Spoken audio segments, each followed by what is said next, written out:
नमस्कार दोस्तों, स्वागत है आप सभी का आपके अपने YouTube चैनल जीके वित्तेश में। आज 13 अक्टूबर 2020 है और आज के इस डेली करंट अफेयर्स के वीडियो में हम जानेंगे हाल ही की घटनाओं से आपकी आने वाली परीक्षा की दृष्टि से जो महत्वपूर्ण प्रश्न बने हैं उनके बारे में। साथ ही जानेंगे प्रत्येक प्रश्न से जुड़ा हुआ की पॉइंट्स। यदि आपको डेली करंट अफेयर्स का PDF चाहिए तो आप ज्वाइन कीजिए हमारा टेलीग्राम चैनल जीके वित्तेश, जिसकी लिंक मैं आपको डिस्क्रिप्शन में प्रोवाइड कर दूंगा। दोस्तों वीडियो को अंत तक देखिए। अंत में हम आपसे एक प्रश्न पूछेंगे जिसका राइट आंसर आपको कमेंट बॉक्स में लिखना है। तो चलिए शुरू करते हैं। फर्स्ट क्वेश्चन है, पॉल आर मिलग्रोम और रॉबर्ट बी विल्सन को 2020 का किस क्षेत्र का नोबेल पुरस्कार दिया जाएगा? इसका राइट आंसर होगा दोस्तों अर्थशास्त्र। अर्थशास्त्र का नोबेल पुरस्कार 2020 के लिए पॉल आर मिलग्रोम और रॉबर्ट भी विल्सन को दिया जाएगा। ये दोनों अमेरिकी अर्थशास्त्री हैं। इन्होंने नीलामी कार्य में सुधार के लिए खोज की है दोस्तों। किस कार्य में? नीलामी कार्य में सुधार के लिए, इसलिए इनको अर्थशास्त्र का नोबेल पुरस्कार दिया जा रहा है। आपको बता दें कि अर्थशास्त्र के नोबेल पुरस्कार की शुरुआत 1968 में इसकी स्थापना हुई थी और 1969 में पहली बार दिया गया था अर्थशास्त्र का नोबेल पुरस्कार। दोस्तों इसको नोबेल फाउंडेशन ना देकर इसको देता है स्वीडन का केंद्रीय बैंक। कौन देता है? स्वीडन का केंद्रीय बैंक।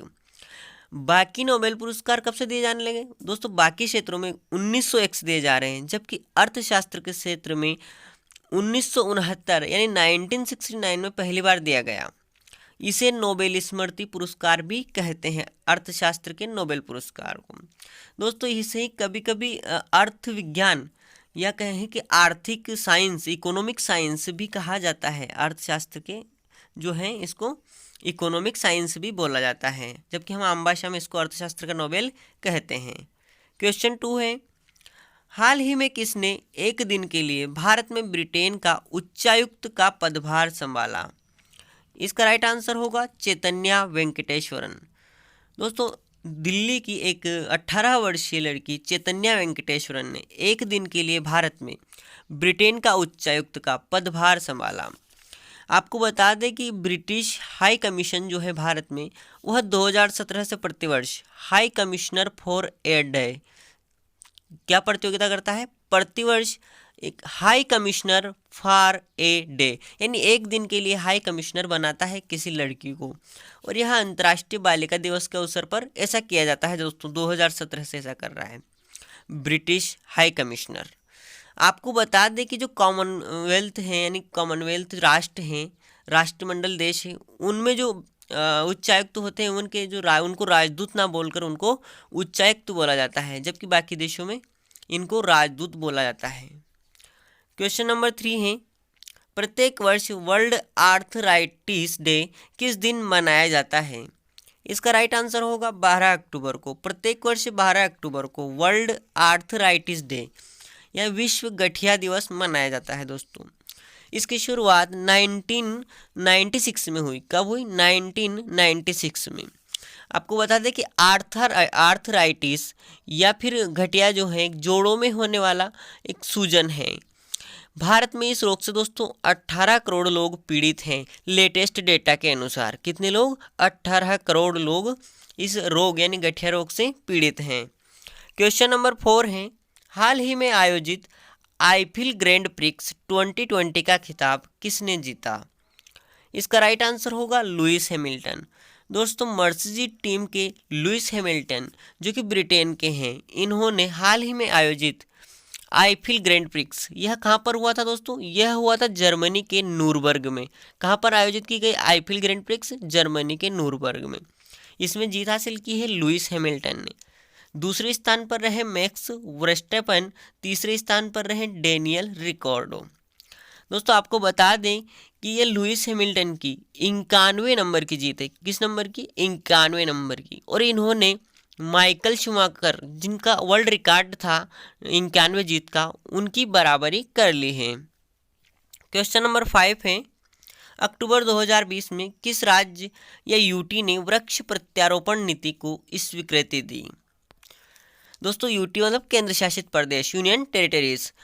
तो इसका राइट आंसर होगा दिल्ली। दोस्तों हाल ही में दिल्ली केंद्र शासित प्रदेश ने वृक्ष प्रत्यारोपण नीति को मंजूरी दी। इस नीति के तहत जहाँ कुछ कार्य किए जाएंगे डेवलपमेंट से संबंधित, वहाँ जो वृक्ष काटने की जगह है उनको उखाड़ा जाएगा और उन्हें दूसरी जगह लगाया जाएगा। ऐसी नीति बनाने वाला यह संभवतः देश का पहला राज्य या केंद्र शासित प्रदेश है दोस्तों, ऐसी नीति बनाने वाला वृक्ष प्रत्यारोपण नीति। दिल्ली के मुख्यमंत्री हैं श्री अरविंद केजरीवाल और उपराज्यपाल हैं श्री अनिल बैजल। कौन है उपराज्यपाल? अनिल बैजल। क्वेश्चन नंबर 6 है, द खालिस्तान कॉन्स्पिरेसी नामक पुस्तक के लेखक कौन हैं? इसका राइट आंसर होगा GBS सिद्धू। दोस्तों GBS सिद्धू जो कि रॉ यानी रिसर्च एंड एनालिसिस विंग रा के पूर्व सचिव रह चुके हैं, इन्होंने एक पुस्तक लिखी है द खालिस्तान कॉन्स्पिरेसी। इस पुस्तक में उन्होंने खालिस्तान आंदोलन में किस प्रकार राजनीतिक लोग भी इंक्लूड थे इस बारे में उन्होंने बताया है। दोस्तों GBS सिद्धू की एक और पुस्तक है, उसे भी याद रखिए। पुस्तक का नाम है सिक्किम डाउन ऑफ डेमोक्रेसी। क्या नाम है पुस्तक का? Sikkim down of democracy. Question number 7 है, भारत के कितने समुद्र तटों को प्रतिष्ठित ब्लू फ्लैग प्रमाणीकरण मिला? इसका राइट आंसर होगा दोस्तों 8। भारत ने 8 समुद्र तटों के लिए ब्लू फ्लैग सर्टिफिकेशन के लिए सिफारिश की थी और 8 को ब्लू फ्लैग सर्टिफिकेशन मिल गया है। दोस्तों यह सर्टिफिकेशन या ब्लू फ्लैग प्रमाणीकरण जो है यह स्वच्छ, साफ और समुद्र तटों को दिया जाता है। कैसे? स्वच्छ और साफ समुद्र तट यानी बीच को। इन 8 बीचों में ओडिशा का गोल्डन बीच और आंध्र प्रदेश का ऋषिकोंडा बीच भी शामिल है दोस्तों। वहीं अंडमान और निकोबार का अनुराधापुर भी इसमें शामिल है।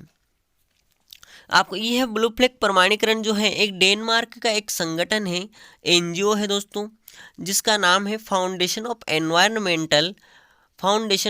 एनवायरमेंटल एजुकेशन FEE इसको देता है, जिसकी स्थापना 1981 में हुई थी। कब हुई थी? FEE की स्थापना 1981 में। और यह डेनमार्क के कोपेनहेगन में स्थित है। कहाँ पर स्थित है? डेनमार्क के कोपेनहेगन में। क्वेश्चन नंबर 8 है, निम्न में से किसने chess.com की जूनियर स्पीड ऑनलाइन चैंपियनशिप 2020 जीती? इसका राइट आंसर होगा निहाल सरीन। दोस्तों भारतीय ग्रैंड मास्टर निहाल सरीन ने हाल ही में आयोजित chess.com की जूनियर स्पीड ऑनलाइन चैंपियनशिप जीती। इसके लिए निहाल ने रूस के खिलाड़ी एलेक्सी सराना को हराया। किसको हराया? रूस के खिलाड़ी एलेक्सी सराना को। और निहाल सरीन जो है वो मात्र 14 वर्ष की उम्र में ग्रैंड मास्टर बन गए थे। ग्रैंड मास्टर का टाइटल उन्होंने 14 वर्ष की उम्र में हासिल कर लिया था दोस्तों। क्वेश्चन नंबर 9 है, हाल ही में रक्षा मंत्री राजनाथ सिंह ने किस संगठन द्वारा निर्मित 44 पुलों का उद्घाटन किया? इसका राइट आंसर होगा BRO। दोस्तों हाल ही में केंद्रीय रक्षा मंत्री राजनाथ सिंह ने 44 ब्रिजेस का उद्घाटन किया, जो कि BRO के द्वारा निर्मित की गई है। BRO का फुल फॉर्म है बॉर्डर रोड ऑर्गेनाइजेशन। क्या है? Border road organisation. दोस्तों ये जो 44 पुल हैं ये 7 राज्यों और केंद्र शासित प्रदेशों में स्थित हैं और इनका उद्घाटन वर्चुअली यानी वीडियो कॉन्फ्रेंसिंग के माध्यम से किया गया है। अब बात कर लेते हैं BRO की, बॉर्डर रोड ऑर्गेनाइजेशन। इसकी स्थापना 1960 में हुई थी। कब हुई थी? 1960 में। इसका मुख्यालय न्यू दिल्ली है। कहाँ पर है? न्यू दिल्ली में। दोस्तों इसके जो डायरेक्टर जनरल हैं BRO के वो हैं लेफ्टिनेंट जनरल हरपाल सिंह। कौन है? Lieutenant general Harpal Singh. BRO रक्षा मंत्रालय के अधीन कार्य करता है। किस मंत्रालय के अधीन? रक्षा मंत्रालय के अधीन। क्वेश्चन नंबर 10 है, भारतीय ब्रांड ट्रांसफॉर्म ने चेतन आनंद को अपना ब्रांड एम्बेसडर नियुक्त किया। उनका संबंध किस खेल से है? इसका राइट आंसर होगा बैडमिंटन से। दोस्तों बैडमिंटन के खिलाड़ी चेतन आनंद को हाल ही में भारतीय ब्रांड ट्रांसफॉर्म ने अपना ब्रांड एम्बेसडर नियुक्त किया है। आपको बता दें कि ट्रांसफॉर्म जो कंपनी है या ब्रांड है ये बैडमिंटन के रैकेट बनाता है। किसके रैकेट बनाता है? बैडमिंटन के रैकेट बनाता है। दोस्तों चेतन आनंद जो हैं इन्होंने कॉमनवेल्थ गेम्स 2010 किए हैं, एकल यानी सिंगल्स के विजेता हैं। बैडमिंटन के कॉमनवेल्थ गेम्स के विजेता हैं और नेशनल विजेता भी रहे हैं। दोस्तों इनको 2006 में अर्जुन अवार्ड से सम्मानित किया गया था। कब किया गया था? 2006 में चेतन आनंद को अर्जुन अवार्ड से सम्मानित किया गया था। नेक्स्ट क्वेश्चन है, अक्टूबर 2020 में किस राज्य ने स्वनिर्भर नारी आत्मनिर्भर असम योजना शुरू की? इसका राइट आंसर होगा दोस्तों अरुणाचल। नहीं दोस्तों, इसका राइट आंसर है असम। हाल ही में असम राज्य ने जो है स्वनिर्भर नारी आत्मनिर्भर असम योजना शुरू की। दोस्तों यहाँ पर असम को देखकर आपको याद आ जाएगा कि असम ने ही यह योजना शुरू की है। यह महिलाओं को आत्मनिर्भर बनाने के लिए शुरू की गई है, स्वनिर्भर नारी आत्मनिर्भर असम योजना। दोस्तों आपको बता दें कि इससे पहले असम ने अरुणोदय नामक योजना भी शुरू की थी। कौन सी योजना? अरुणोदय नामक योजना भी। असम के मुख्यमंत्री कौन है? वे हैं दोस्तों सर्बानंद सोनोवाल, और असम के राज्यपाल हैं जगदीश मुखी। क्वेश्चन नंबर 12 है, केंद्र सरकार ने प्याज की किस जीआई टैग प्राप्त किस्म के निर्यात की स्वीकृति प्रदान की? इसका राइट आंसर होगा बेंगलोर रोज। दोस्तों प्याज की एक किस्म है बेंगलोर रोज, जो कि कर्नाटक में उत्पादित की जाती है और उसको जीआई टैग प्राप्त है। इसके निर्यात की भारत सरकार ने अनुमति प्रदान की है।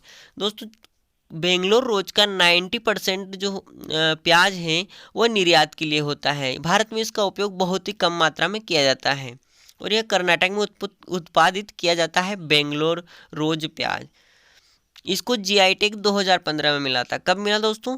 2015 में जीआई टैग यानी जियोग्राफिकल इंडिकेशन मिला था, यानी कब इसे कर्नाटक के अलावा कहीं और उत्पादित नहीं किया जा सकता है। यानी यह एक मान्यता, यह एक विशिष्ट स्थान में पैदा होता है बेंगलोर रोज प्याज। इस मतलब विशिष्ट स्थान पर उत्पादित होने वाले किसी भी उत्पाद को दिया जाता है दोस्तों जीआई टैग। जैसे कि पहली बार दार्जिलिंग चाय को जीआई टैग प्राप्त हुआ था। किसको? दार्जिलिंग चाय को पहली बार जीआई टैग प्राप्त हुआ था। दोस्तों बेंगलोर रोज प्याज के अलावा कृष्णापुरम प्याज को भी निर्यात की अनुमति दी गई है। क्वेश्चन नंबर 13 है, किस केंद्रीय मंत्री ने प्रवासी पक्षियों के संरक्षण के लिए कार्य योजना शुरू की? इसका राइट आंसर होगा प्रकाश जावड़ेकर। दोस्तों प्रकाश जावड़ेकर जो कि केंद्रीय पर्यावरण, वन एवं जलवायु परिवर्तन मंत्री हैं, इन्होंने प्रवासी पक्षियों के लिए संरक्षण के लिए कार्य योजना की शुरुआत की है। कल हमने आपसे एक प्रश्न पूछा था, क्वेश्चन ऑफ द यस्टरडे, कि हाल ही में आयोजित फ्रेंच ओपन 2020 का पुरुष एकल का खिताब किसने जीता?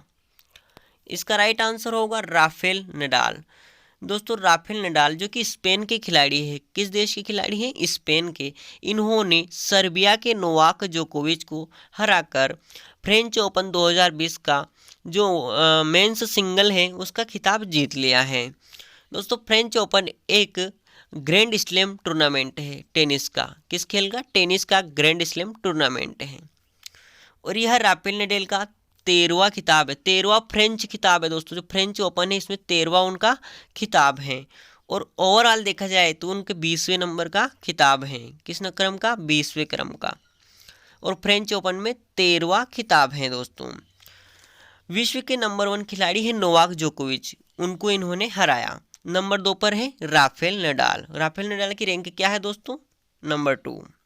आज का प्रश्न है क्वेश्चन ऑफ द टुडे, प्रधानमंत्री मोदी ने राजमाता विजया राजे सिंधिया के सम्मान में किस मूल्य का स्मारक सिक्का जारी किया?